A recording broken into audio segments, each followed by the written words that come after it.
Hello, I'm Jeremy Rivera, your Unscripted SEO podcast host. I'm here with David Wilson of his agency Zozimus. Let's start with our typical. Tell us about yourself, David, and tell us why we should trust you as a digital marketing expert. Oh, great question. Why should you trust me? I've been doing this since pre-Google, back in the AltaVista days. Been through, all of the Google algorithm updates, starting with Florida all the way up to today.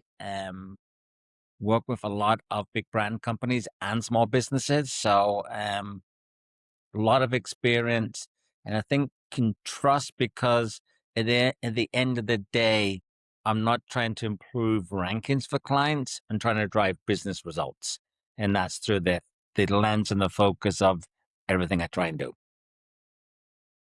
Um, One thing that's kind of come clear in the past couple episodes is my thinking about how SEO and LLM tools interact.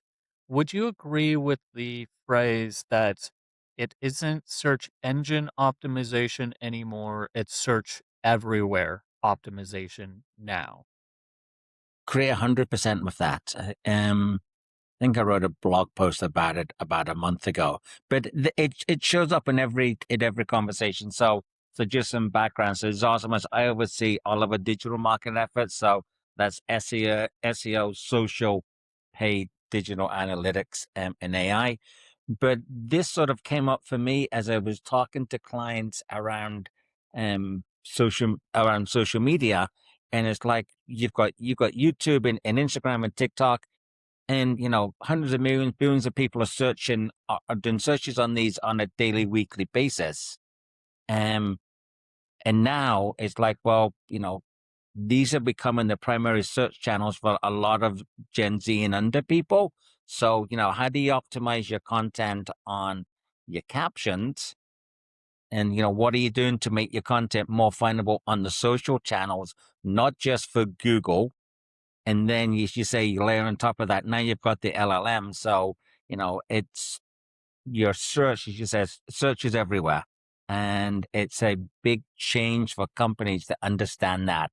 It's not like, you know, I'm just going to show up in the Google on the Google. I'm not just going to show up on Google, but now I have to do this everywhere. Yeah. And for them, that's a difficult thing to wrap their head around because it's a different playbook than what everybody's used for the last 20 years. It is definitely an evolution, but in some ways, I think as an Alta Vista origin, going back in time, it's a bit of a throwback to how things were when there was a lot more competition in the original search space.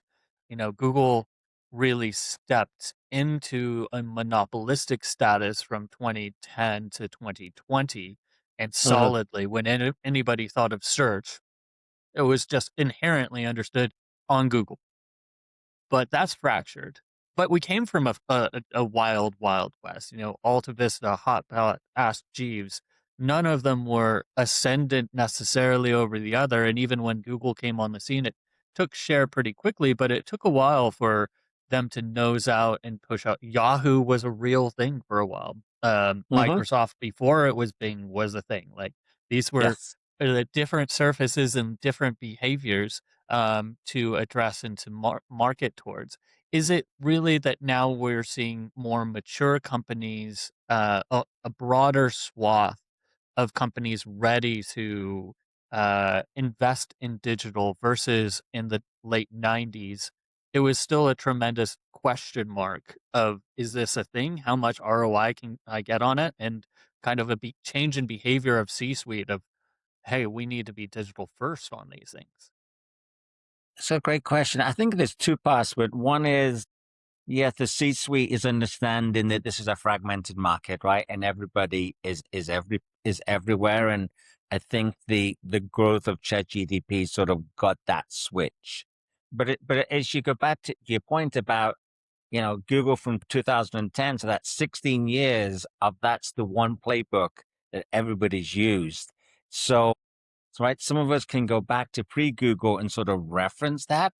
but for marketers under a certain age, all they've known is Google, and it's a really hard spot to move them off because they've built the business on Google, whether that's organic or paid, and now you're asking them to do something different. And to get them to move off of that spot is really difficult. Um, Even though they understand it, but it's still hard for them to do. I saw that reflected. There was this Reddit thread where somebody's like, okay, I understand what a query fan out does. And they're like, should the tactic be if I just take this list of all these query fan outs and then just answer all of them in one page? And old, this person took the time to like post like 3 long threads of like unraveling. Okay, well, the query fan out is a reflection of how you're understood in the marketplace. And this is how you should think about a business. And the reply was, okay, that's great. And I understand and I appreciate that.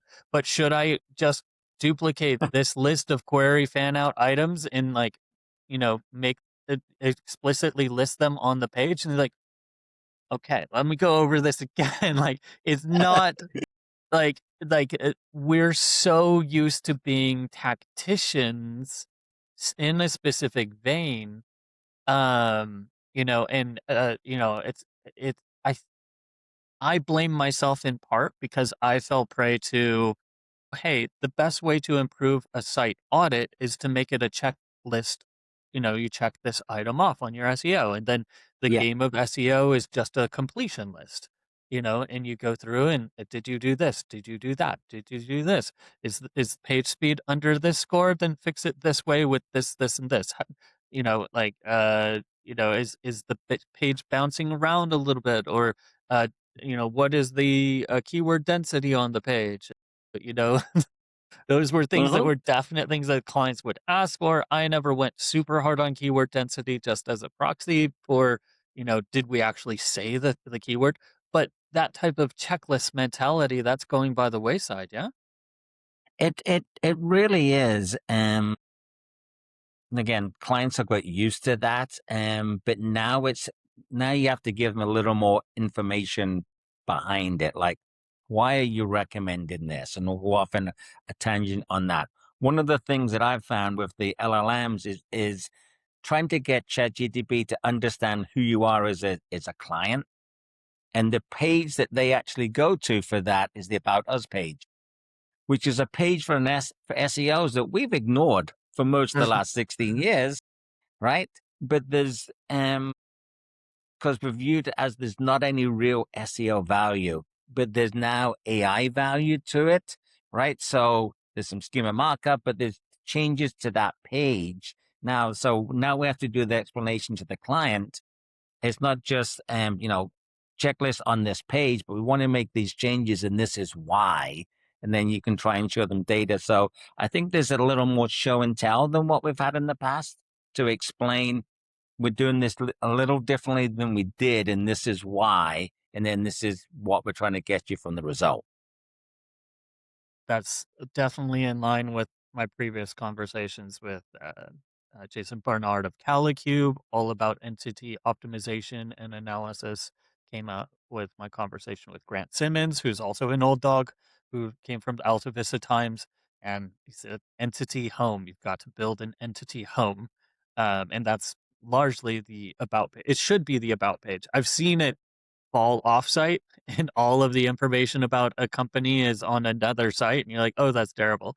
um Nothing more confusing than an entity that's fractured over multiple things.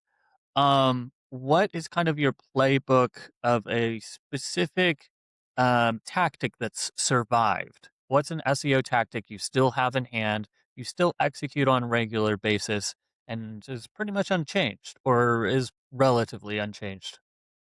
I think internal linking still has an enormous amount of value for um that's been a tactic we've used for a long time. So and I'm not talking navigation of footer, right? In context links to your key pages, I think still carries an awful lot of value with it.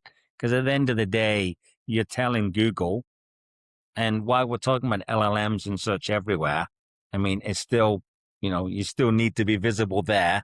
It's still telling them these are the most valuable pages on my website and these are the relevant keywords. So internal linking, um, not using the same keyword all the time where we link to those pages is a tactic that I find is still working today and has for the last decade.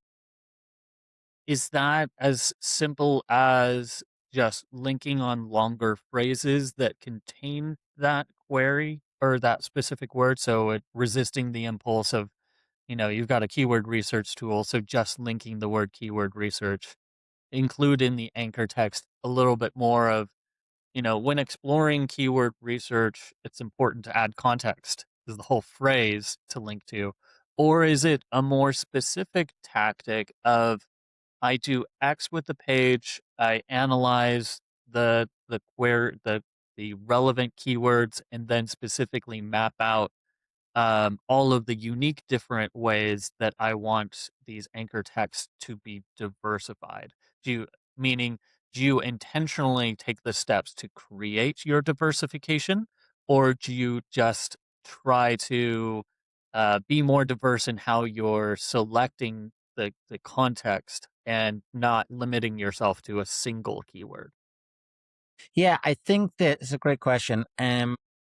When we first started this, it was just a single keyword, right? That's what we're going after. You're targeting diabetes, and anytime you mention diabetes, you would link back to the diabetes page.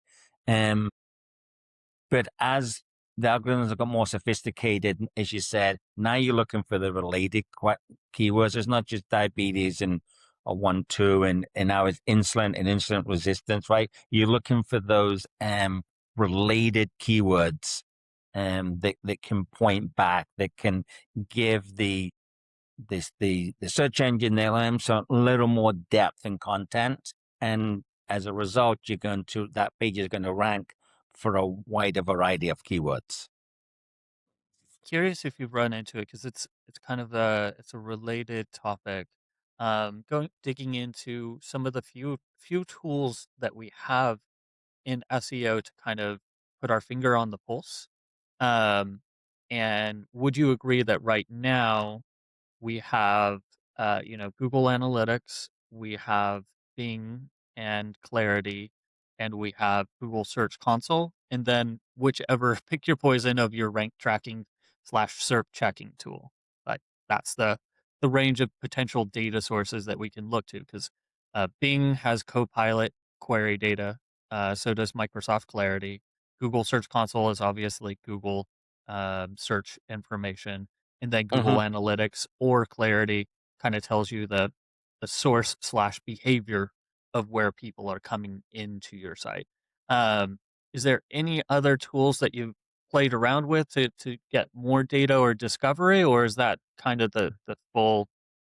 I mean, obviously there are alternatives to Google Analytics, Yeah, coming in here and there, Fathom, Phantom, a couple others, but for the most part, let's see, good digits, or sorry, good metrics. I'll give a shout out to my previous guest for that. But are there any other tools or measurement tools that people should be adding to their stack to better understand search at this moment? I think there's the two ways as you said, you've got the core, right? You get Search Console, you've got Bing, and you've got Google Analytics, right? That's the foundation. Then it's a matter of what you can build on top of that, and whether you're using an Hrefs or a SEMrush or Mars or wherever, that variety of tools. But I think the key thing today is, because there's a lot of data, is how can you use the tools? So how can you use Claude or ChatGPT, right, to pull all of that data in and then allow you to find things that you wouldn't have noticed before? And I think that's where the magic is happening today. And HRES also has an agent, right? So you get agent level on top of that. But I think that's where the magic, where you're taking that core data and now you're starting to pull things together and look and seeing it's not just, oh, we moved, a position dropped or it's keyword, right? You can pull in the SERP analysis and say, oh, what happened in the SERPs, where did this competitor come from, right? So it's giving us quicker data and I think a better viewpoint than Yeah. what we've had in the past.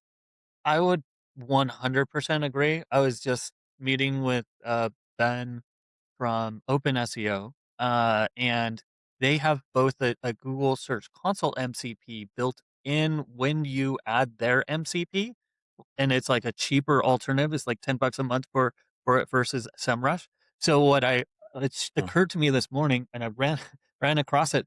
Google Search Console has what I call dark clicks. I don't know if there's another terminology out there, but if you look at the total number of queries that it should, or total number of clicks, then do the math on the table below, it does not match the named queries, if you'll call it that, never match the total number of queries. Google is obfuscating that information. It's like, well, it's not that big of a problem, except that it is when it gets pretty darn extreme. I have one case study where, ironically, the article is Google Search Console data is not accurate, which over 6 months got 54 clicks. They gave me named queries for 4 of those clicks. So they kind Yeah. of proved my own article right that Google Search Console is not correct. But I just used Fable using Google Search Console MCP and OpenSEO's MCP to triangulate in 3 different ways. Okay, how can we guess at and math out, maybe triangulate? So the first it was trying different filters with regex to see what comes up. Is it a branded query, maybe? What percentage of those dark queries? What is the initial percentage first? Like, and it was very high for my site. It's like, you know, uh, 34% of my queries are dark across the whole site. And for that page, Yeah. obviously it was 5 queries out of 54 is 3 Yeah. or 4% visibility. So like 95% invisible or dark queries. You can first you apply the filters, the regex filters, but then you can also triangulate. Okay, if I know that this page through a third-party tool, it ranks for this keyword with this much volume and a potential organic click-through rate of this, and on the Search Console side, I don't see a matching click that fits within that math, then I've got a probability of the number of clicks that can surface up there, right? Mm-hmm. So it's kind of, none of this would be, you could have probably have done this 10 years ago, but it would be very hard to do the math or figure it out. But now that's like 3 prompts. You probably don't even have to use Fable. I just used Fable to kind of ask, okay, as a hypothesis, how can we extract this data and then turn it into a repeatable prompt? But Mm-hmm. now that you have that prompt, you can come back and, using the foible of one data source, you can use a different data source uh, plus Claude to disambiguate, because that's always been the superpower of SEOs, is we're not looking at a singular data source, and we're also holding knowledge in our head of what is the lens through which this data needs to be understood. Mm-hmm. So cross combining these different channels, taking a savvy operator plus Claude plus data sources, you've got a recipe for, inventive new solutions for old problems. Yeah, I think there's a lot more information in Google Search Console than people think. The number of people I've spoken to who thinks you can only export 1,000 lines of file, and it's like we've been using there's a Google Sheets plugin we've been using that's a free tool that gives us 25,000 lines. Yes. It's a huge difference. If I'm looking at if I'm doing keyword research or I'm looking for something and I've got 25,000 lines and you've got 1,000, big difference with that. So been able to do that, and as you say, use those different sources, and the AI tools gives us the ability to do better data than we had before, right? If you get 25,000 lines, you're doing a year's worth of data analysis. That's a pretty big pivot table, right? For Fable or ChatGPT, it's not, and we can get there pretty quickly. So, it's been able to leverage those as much as you can. The other thing that you touched on that we do is, we've developed a process around expected click traffic. Mhm. So if you take your Google console um, average position for a page, and you take the click-through rate data that's out there, you can match it together, and you can say, I'm in position 4, and I'm expected to get, I'll make this up, 9% click-through rate. And I got this many clicks over it. So my actual click-through rate was this. So am I above it or below it? And we found this really interesting for clients, where we can actually show them, hey, you're in position 2, but you haven't implemented, whether it's say it used to be a new meta description, or whether it's adding that block of text on the front of the page that what Google takes now, right? You're getting half of the traffic you should be. And if you're an e-commerce site, that can be hundreds of thousands of dollars per month that you are missing, right? So the AI tools allow us to crunch through a lot of that data that was a really hard thing to do manually. And we would get there, but it would take weeks to do it. And now we can turn it around in hours. Yes. And again, that's a powerful tool that you can show to someone. It's like, why do I want to make these website changes? Well, your click-through rate's 4%, it should be 9. So you're leaving half your traffic. You could double your traffic by making this change. That will get a company to go ahead and do things. So using Google Search Console with these different tools, I think is still underutilized by SEOs. Absolutely. I mean, anytime that you can take it's easier to get a creek that's dammed or blocked, dealing with the block, rather than trying to get more water into the river. Yeah, You can get much more outcome more quickly for the farmers downstream. exactly. Yeah. Is there any broader strategies that you're finding yourself leaning towards as time goes on? What do you mean by broader strategy? Well, I mean, you've got the specific tactic of, going into Search Console, uh, going back and mining out what is the specific organic click through rate, and then, using that as an estimation model. Is there a larger strategy that you are developing? 'Cause, that I tend to look at SEO in terms of like the strategy layer and then the tactical layer of the things, like do tactics to execute strategies. But if you're thinking of, specific playbooks or things that you've found success with, what's a handful of those that you're leaning towards? So there's a couple. One comes back to a search everywhere conversation we were having. So working with a client in the medical device space, we did a dive into what were the prompts that people were asking the LLMs. And around this particular product, it was cost, right? So if I put my SEO hat on, I'm like, okay, we're going to create some content about this and we'll put this on the website. Um, but also then I can work with my social media team, and it says we need to develop social media content around this. Um, and going to make this content found on there. So, you know, it's not specific just to SEO and on the web page. It's where else can we see this information um everywhere. So there's that. And I think the other part is, for years, we've thought about backlinks is, the old directories, article websites, right? A lot of it was just low quality stuff. But looking at it from the lens of digital outreach for using PR, right? So how can I work with our PR team to get exposure for a client, because if our PR team can get a client in multiple publications in their vertical that's specific to them, if it's local to them, if it's national, right? That's going to help us from an SEO standpoint.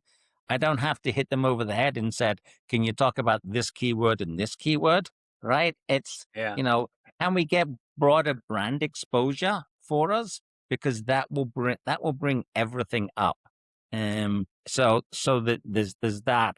And I think related to that, it's something that I think a lot about, is how that um, AI is taking away a lot of these top of funnel, middle of funnel, unbranded searches. And so now you have to be, and it becomes hard to fight that from a paid standpoint and from an organic standpoint, which means that people are going to find you from brand. And I think that's going to become more and more likely over the next couple of years, that it's just going to be branded traffic. So if it's branded traffic, then again, how do they find you? Well, PR is going to play into that, and social media is going to play into that, because those are the places outside of search that people can discover you, and then you can come in. And then related to that is, how will people discover you, right? So I think connected TV plays into SEO. Digital out of home plays into SEO, because we're getting exposure on all of these different channels, and we're going to bring them back to Google to search for us by brand name. And I think that's where we're going to find more from a strategy standpoint, from an SEO.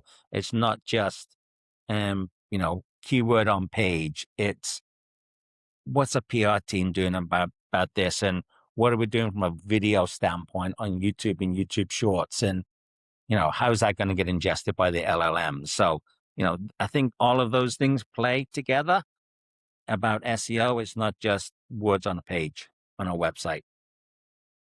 Uh, my friend Michael McDougall at Right Thing Agency just put out something awesome about research into story scope. It's part of how Google detects AI slop, which is huge. I was curious if you'd come across any of your clients or had somebody who is going to be onboarded who had indulged that trigger finger and had copied and pasted a bunch of stuff from Claude, or set something up programmatic and had just gone hog wild on content production side, but obviously leaning too heavily on AI and just put a bunch of slop out there.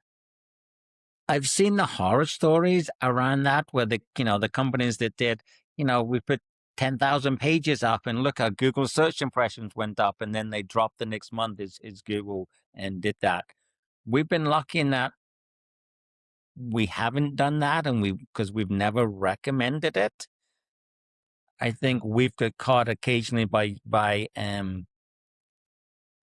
using the AI tools, and then you end up that source wasn't quite right, and right, things of that nature. But AI slop is really easy to get into from AI, also from a social standpoint, and we try to work really hard when you're working with clients to not do that, because to me, as an SEO, the worst conversation to have with a client is, we did something that just got you thrown out of Google's index. Right? We never want to have that conversation. It's not a good one to have. So I try really hard to steer clear of doing that. So the whole using the AI to generate massive amounts of content, to me, is like going back to, it's like programmatic SEO. Before that, it was doorway pages, right? It's just the same sort of tools, and I've never really been part of that. So we've been lucky to avoid that. It almost feels like we're getting an opportunity to get more value out of other channels. Like I was working with Pure Air auction monitoring company, and we're doing a park cleanup, and like the opportunity to post on event boards, there's you can actually it's one of the few places where I found that where you can get your brand listed on Reddit, because you're like, hey, I'm going to do a trash cleanup. You find the community subreddit, they're all for it, even if your brand's in there, like, hey, community cleanup by Pure Air. upvote. Whereas usually if you do anything explicitly with your brand in Reddit, it's a Yes. 50-50 of getting downvoted into oblivion, maybe banned, from the subreddit, scolded by the mods. But hey, if you find those opportunities, it's almost like looking at the stack of how is this company structured. Oh, well, you are contributing $1,000 a month to, Make-A-Wish Foundation, but you said that nowhere on your site. Like, let's take that $1,000 that's making a difference and encourage other businesses to do the same by putting a little publicity behind that philanthropic work. It's one of those things of like, oh, I don't want to be, I want to do something philanthropic, but I don't want to like do it to, stand out there and do it. But for businesses, the more businesses that, co-market with nonprofits, and I was talking about with Andy Choi, he specifically runs a program to help companies not necessarily found new nonprofits, but there's tons of ways to collaborate. And like if you're in a community, my wife, she works at a tattoo shop as an apprentice, and her boss is a veteran. It's hugely important to him. Like, hey, you should check out and see what's the needs of the veteran community in Cookville and find out how you can bolster that. Is it visibility? Is it, can you do a pledge drive? Do they need volunteers or do they just need cash or do they need visibility? Because it's always one of those three with a nonprofit. Hmm.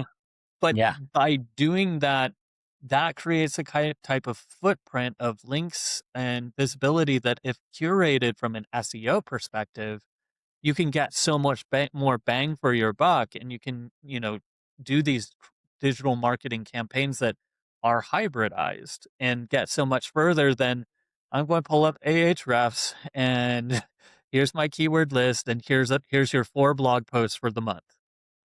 Yeah. I agree. It's like real marketing versus just checklist SEO.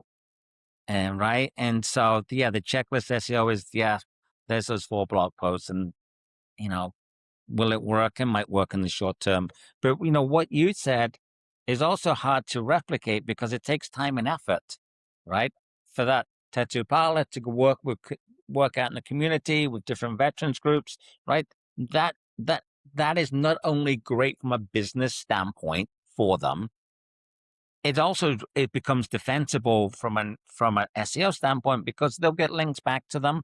It's going to help them be known from the LLM and the Google standpoint. It's hard for another tattoo parlor to replicate that. It's, as you said earlier, it's not a tactic, it's a strategy, right? And it's like, how can we put our strategy hat on and create a plan that has some sort of a moat around it? And that's really difficult in today's world. But something like that allows you to create a moat because 99% of other companies like that are not going to do that. And that gives that company a chance to dominate from a local SEO standpoint. I like the concept of the moat, and thinking about, the commoditization effect of AI tools. It's pretty extreme in the white collar workforce. So it almost becomes, when something can be repeated, you have to, find what is unique or what is the story, what is your angle or tactic or value that you're appealing to, have a differentiator. Hmm. Yeah, I think it's never been more important. And, I remember years ago talking to a company that sort of working in house, and we wanted to do a blog and start increasing the content, and we sort of showed these are the competitors and this is how much content they're producing. And, they're producing twice as much as we are. And if you put that over, over a year, over 2 years, 3 years down the road, we'll never be able to catch up because they're so far in advance, right? So that company was using content at that point as their moat. And I think for a lot of businesses is looking and saying is, what is the moat that I can create from a SEO digital marketing standpoint that allows me to withstand whether it's a Google algorithm update, Claude or ChatGPT doing something, but what, or something going on in the economy, what's going to allow me to stand still, to stand strong as a business. And that's, now when you can find that and you can lean into that, I think that's the businesses are going to do really well over the next couple of years. I think with Claude and GPT, it's never been easier to do that competitor gap analysis correctly in a way Mm-hmm. that was not possible, 10 years ago with the basic tools that would be, oh, you have your content and their content, and you have a gap. They're doing better with these articles. No, no, no. You need to find the gap where they're not making those articles. You're not making those articles. Those articles don't exist. Mm-hmm. That's new market opportunity. What's the unaddressed piece of it? And, Yeah. looking at that moat is, oh, hey, I can better identify in the marketplace what are the intents of people that are in my audience that are unfulfilled by anybody right now. Mm-hmm. Yeah. And sort of related to that, one of the tactics that we've been using is we'll take Gemini, ChatGPT, and Claude and create a prompt around SEO, right? You're an SEO analyst. Go look at ABC Corp, right? Do a research, use all the available tools. All three of them will pull something different, right? We take those three reports, we put them in Notebook LM, and then we say to them, Notebook LM, I'm a competitor of ABC company. What are the three weak points around SEO that I, as a competitor, can take? Well, if it's a true competitor, then I have my action plan around what I should be focusing on. And if I'm ABC Corp because I'm doing a 360 on myself, I now know what my weakness is from an SEO standpoint and where I should be focusing my time. Right. So that's something that was, as you said, was difficult to do before. But now you can start to pull it in, and now you can use the LLMs to ask the questions around what are the strengths and what are the weaknesses and why, and how would you attack these? And then you can lay your own knowledge on top of that. Now you got a playbook around how to attack a moat or how to build a moat. And I find that that's something that's working really well for us at the moment. Question from my previous guest, Zach Ellie from Finder.com. He was wondering whether the era of faceless brands is over and if we're seeing the rise of you know, CEO directors, Elena Verna at Lovable, people from the Anthropic team, for example, being faces, having personas, and having a public presence, is giving more of that human element to these brands versus, just the corporate faceless entities that we've known and loved for the past generation. He's wondering if we're going from faceless to having, archetypes and people associated as figures with brands that are successful. We definitely see that on social, that when you can put a face to a brand and sort of, this is our team, these are our leaders, and more importantly, this is the behind the scenes, right? It's not just here's a face and the CEO's talking, but this is we did a local community event and this is our team out there and there's some video on that. I think that is works really well. I think it works really, really well at a small business standpoint. I'm not 100% sure that says because I know Dario more than Sam, would that make me buy Claude versus ChatGPT, right? Or if I know Hrefs versus Mars, right? Would I have bought Mars back in the day because Rand was there, and am I less likely to buy Mars now because Rand? Um, I might be, but it at least in a crowded marketplace, it allows you to identify who they are. I think the challenge for brands is as you move from being faceless to having a face, then you have to stand up for something. and we as a company stand up for XYZ.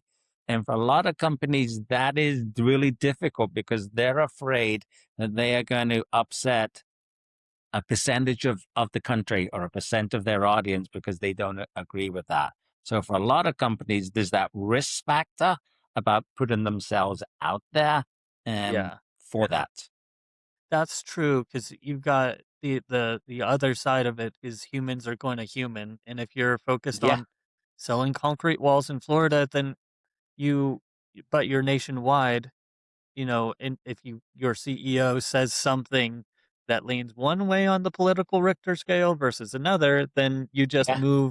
you just alienated half of your potential audience in the South or half of your Hmm. potential audience in the North. So, Yeah. yeah, I guess it does come with the risk of, okay, the more people that you put out there that are associated with your brand, do you give them, is that partial?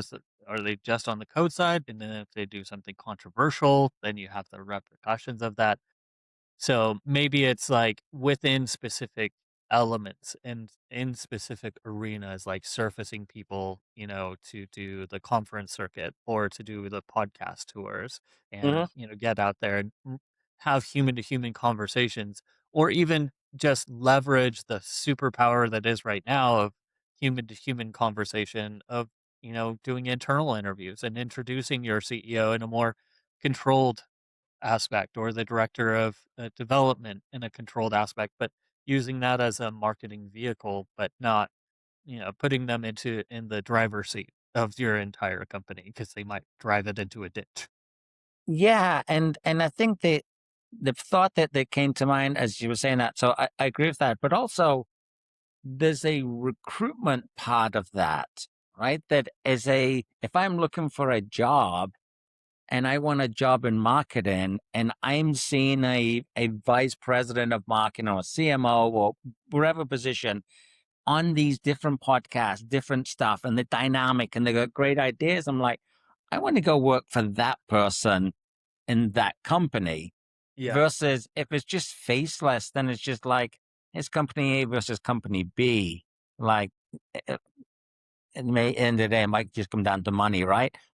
But the other one can attract talent if you're visible and across the channel. So I think that's a part of being visible and putting a face that businesses don't think a lot about is how can it help me recruit really good talent? Let's kind of round out here. Are there any special projects that you've done? Any presentations, downloadables, or resources you put up at your agency site that you want people to be aware of? I'll make sure to add these to the show notes. Yeah, we have a series of case studies on zozimus.com, zozimus.com, around some of the work that we've done in med device, e-commerce, higher ed, finance, from an SEO standpoint, that are quite good.